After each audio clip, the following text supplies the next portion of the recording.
بسم الله الرحمن الرحيم لا حول ولا قوة إلا بالله العلي العظيم الحمد لله رب العالمين وصلى الله على سيدنا ونبينا أبي القاسم المصطفى محمد وآله الطيبين الطاهرين لا سيما بقية الله في الأرضين أجل الله تعالى فرجه الشريف. اللهم أخرجني من ظلمات الوهم وأكرمني بنور الفهم. اللهم افتح علينا أبواب رحمتك وانشر علينا خزائن علومك برحمتك يا أرحم الراحمين. So we continue our discussion about commonalities between Islam and Christianity. And I will try also to share with you the screen.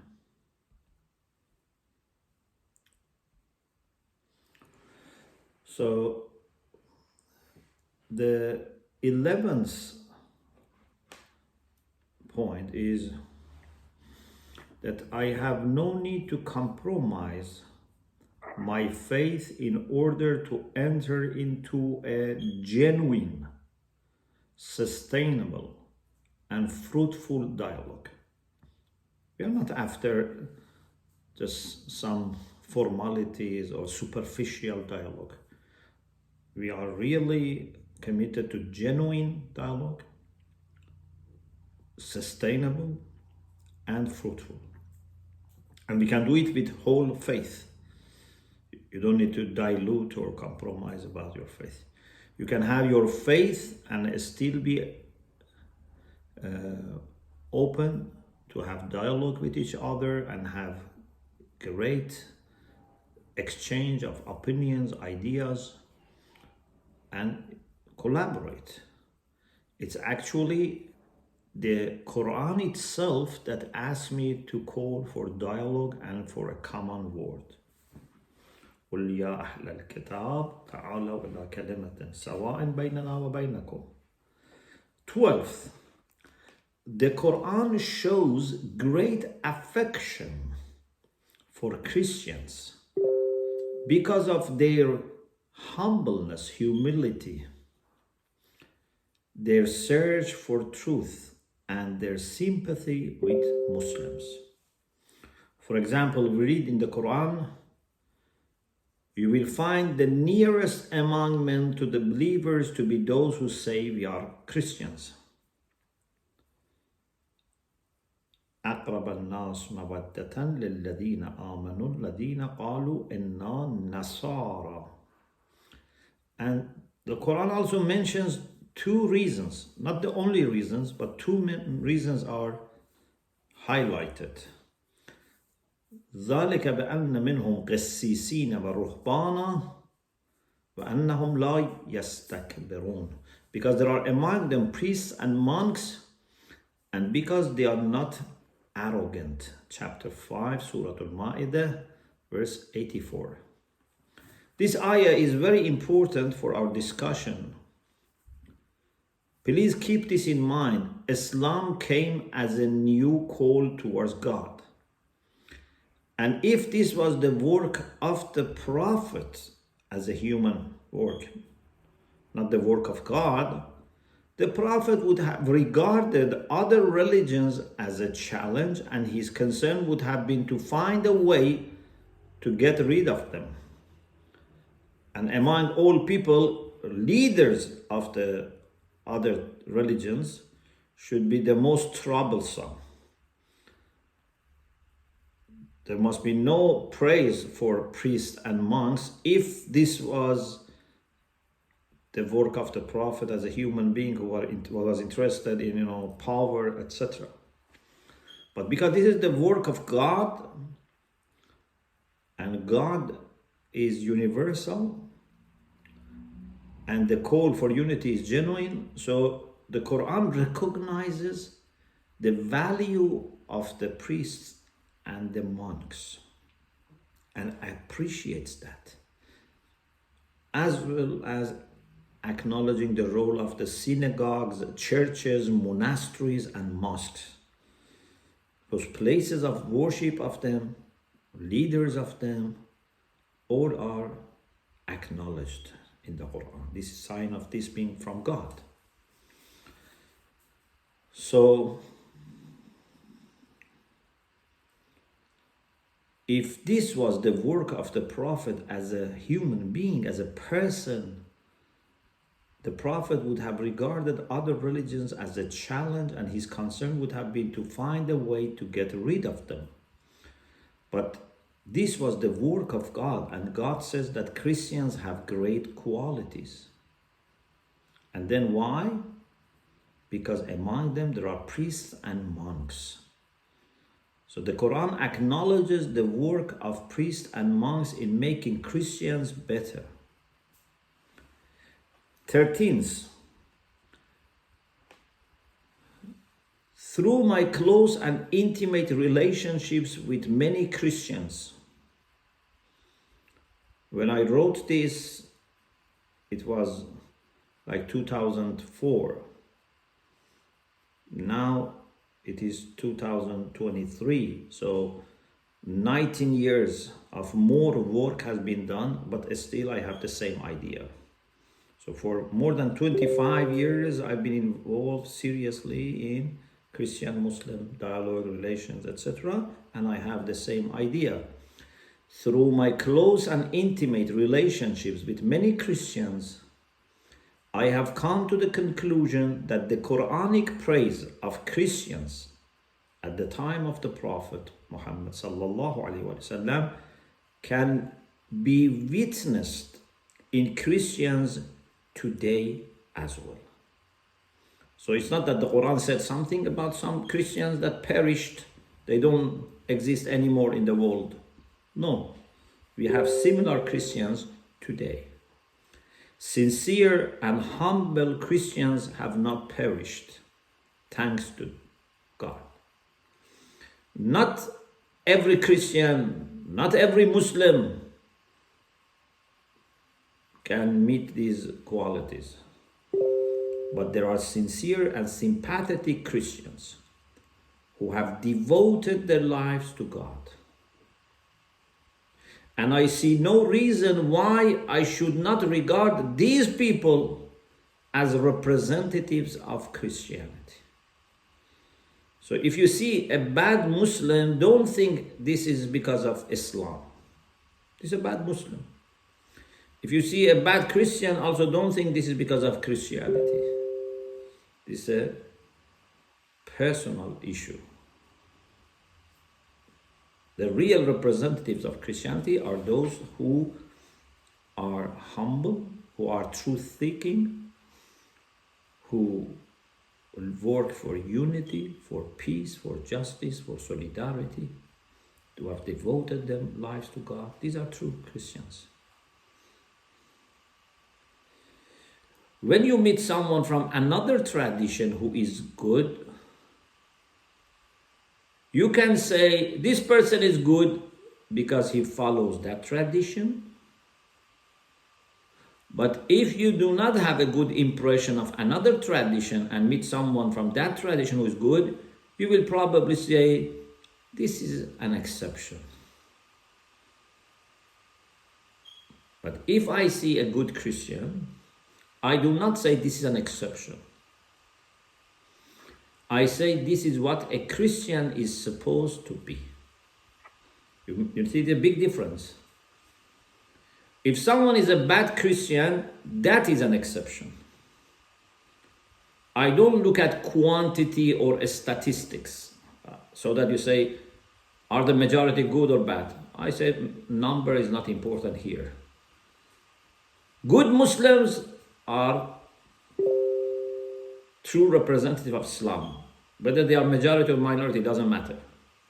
Good Christians are representative of Christianity. Whether they are majority or minority doesn't matter.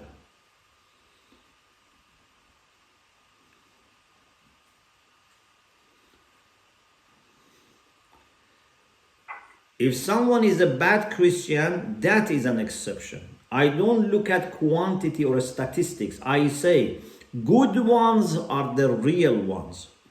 Good Sunnis are the real Sunnis. And if there are bad Sunnis, they are not Sunni. Human beings can hide their weakness behind their faith. The real Sunnis, Shias, Catholics, Christians in general, are those who are virtuous. Because no faith would tell you to be dishonest, to cheat, to be vicious, to be selfish, to be jealous, to be greedy. No faith would tell that. Whether majority follow or minority follow, that's another issue. But whoever follows these teachings is the true Christian or true Muslim. So if you see a Muslim or Catholic cheating, they are not representing their faith. Finally, I would say it helps me to see. This is a turning point in my paper. So from this point now, I am turning towards the response that Christians have given for invitation towards dialogue and how they look at Islam and Muslims. I would say it helps me to see that my Christian friends also echo my appreciation and my respect and love for them. Please remember that in interfaith dialogue, in the work you do for unity, you should not expect to receive always mutual appreciation or reward. Sometimes maybe people appreciate, sometimes maybe people need time to see the value of dialogue, or some people maybe not be happy with dialogue. Don't lose hope if you find people who have no interest in interfaith activities. You are not doing this to gain their respect or admiration. You do it for the sake of God. You don't make the admiration of people a condition for praying or fasting. Yeah? If people appreciate or not, you will pray, you will fast. The same way, you should not make appreciation of people a condition for working for unity and dialogue. You should work for unity in the same way you pray and fast, for the sake of God. Some people may appreciate what you do. Those who do not may need time. But it helps if we see support from the leaders of the other faiths. If we see from their documents, from sayings and statements of their leaders, there's appreciation. It helps. But if it's not there, it shouldn't stop us.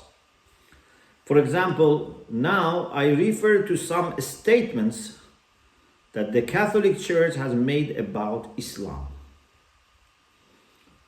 Pope John Paul II said, "The Catholic Church wishes to pursue a sincere and faithful interreligious dialogue with the members of the Jewish faith and the followers of Islam." So sincere and fruitful dialogue. Jewish faith and Islam. Such a dialogue is not an attempt to impose our views upon others.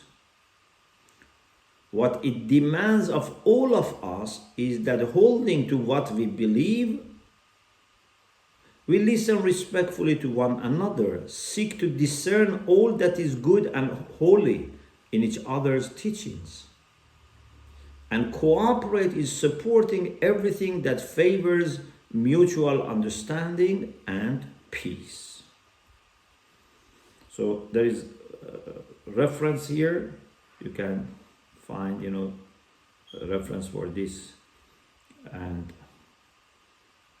this was published in Interreligious meeting at the Notre Dame Pontifical Institute in March 2000. More than openness for dialogue, there is high regard for Muslims. I have tried to put them in a kind of hierarchy. First, they are open and happy to have dialogue. Second, they have high regard for Muslims. For example, in Nosra Atat, Nostra Aetate is the shortest document of Second Vatican Council, but it's very fundamental for interreligious dialogue. And in Nostra Aetate, when it comes to Islam, it says the church regards with esteem, with respect, also the Muslims. They adore the one God, living and subsisting in himself, merciful and all-powerful, the creator of heaven and earth, who has spoken to men. They take pains to submit wholeheartedly to even his inscrutable decrees, just as Abraham, with whom the faith of Islam takes pleasure in linking itself, submitted to God.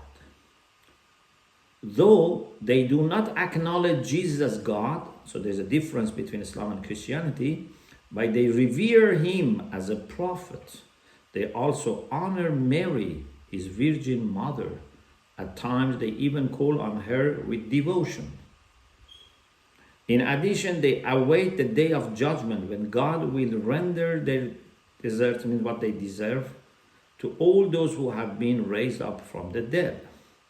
Finally, they value the moral life and worship God, especially through prayer, almsgiving, and fasting.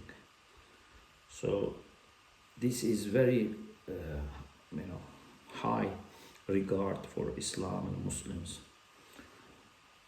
Also, interestingly, in the Catechism of the Catholic Church, please read about this Catechism and the story behind it, and how many bishops from different parts of the world were involved in compiling this Catechism of the Catholic Church, which is also translated into Farsi by Dr. Miftah, and is published by University of Religions and Denominations.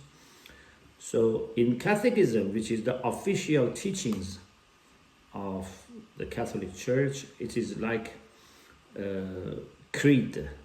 It's like a statement of their beliefs and doctrines. So you find this, that the plan of salvation also includes those who acknowledge the Creator. Means whoever acknowledges God as the Creator can have salvation. In the first place, amongst whom are the Muslims. These proclaim to hold the faith of Abraham, and together with us they adore the one merciful God, mankind's judge on the last day. So Muslims can also have salvation and go to heaven. The Catholic Church recognizes Islam as a sister faith and Muslims as sisters and brothers. For example, Pope John Paul II, when he visited Turkey in 1979, he addressed the Catholic community in Ankara, the capital, and said, referring to Muslims, they have like you the faith of Abraham in the one and mighty and merciful God. The Catholic Church also has respect for the Prophet Muhammad sallallahu alaihi wasallam. In 1979, the president of the Spanish Bishops' Conference, for the Catholic bishops, normally in every country they have conference. All the bishops of that country are part of this Catholic Bishops' Conference in different countries. They have this. So for Spain, a member of that conference, which was actually the president of the conference, was Cardinal Vincent. Cardinal Vincent Tarancon said, how is it possible to appreciate Islam and Muslims without showing appreciation for the Prophet of Islam and the values he promoted? Not to do this would only be a lack of respect to which the Vatican Council exhorted Christians. So he wants to say to Christians, to Catholics, that you cannot just respect Islam and Muslim without respecting their Prophet, but also neglect of the religious factor, of which account must be taken in theoretical reflection and religious awareness. What has happened to you that you cannot see this, you cannot acknowledge this? So I say to my Muslim brothers and sisters, and I think our Christian brothers and sisters will agree, so they can also say the same to their people, we have all that we need in terms of support from our scriptures, our leaders, our documents, and from our personal experience to regard each other as brothers and sisters in a real sense. This is not just a matter of being diplomatic. Of course, it's good to be diplomatic and respectful to each other, but we must be honest.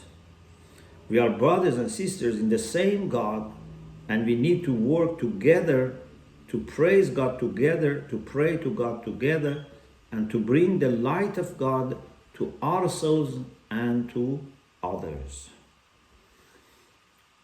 Sometimes, I say that unfortunately, in the course of history, Muslims and Christians have not collaborated that much. Many times they had peaceful coexistence. Maybe they had business relations. Maybe, they had some, kind of trades or exchange of knowledge. But to collaborate and work together as a united team for the betterment of humanity and for preservation of divine values, we hardly see that there was collaboration.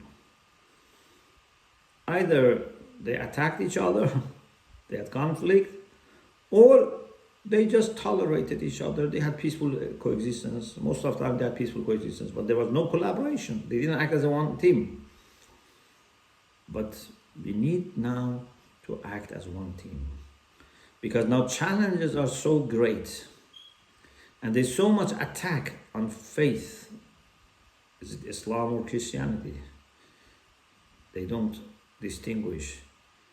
Yes, maybe they attack one faith more than others, but they attack all kinds of faith, all kinds of religious life, all kinds of obedience to God and the prophets. So challenges are there, and the only way for us to survive and to succeed is if we work together.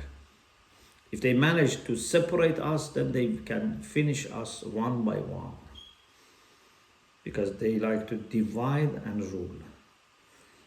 But if we are working together, we become stronger. We need to look after the entire camp of God, camp of monotheism, camp of moral conscience of human beings, camp of common values and virtues. So this is the paper that I had published in first volume of Catholic Shia Dialogue, but also I presented last summer, just in July this year to 2023 in Subiaco Center in outskirts of Nairobi, in Karen, and with some comments I explained to you. So if you have any questions, any comments, please put forward.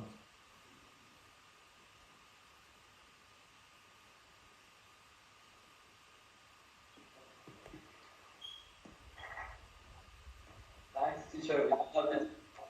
You're welcome. You're welcome. May Allah bless you, inshallah.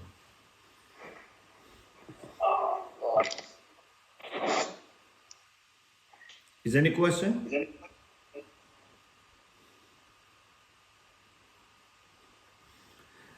Inshallah, tonight we are expecting 7 of our Focolare friends and about 14 Shia, because we have regular study group with Focolare here. So this time they come to our place, and inshallah we will host them tonight. and our theme would be about praise, about praising God based on Psalms and Sahifa Sajjadiyah, inshallah. Please pray that it goes well. Is there any question? Thank you. Thank you so much. You're welcome. So inshallah, for the next week, we will start the book Unity of God and Unity in God. It's available on website on shomali.net. And please try to read in advance at least one part of it, one lecture of it. And inshallah we will discuss. Alhamdulillah Rabbil Alameen.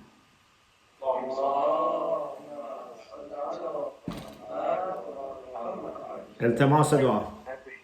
Thank you so much. التماس. خدا نگهدار.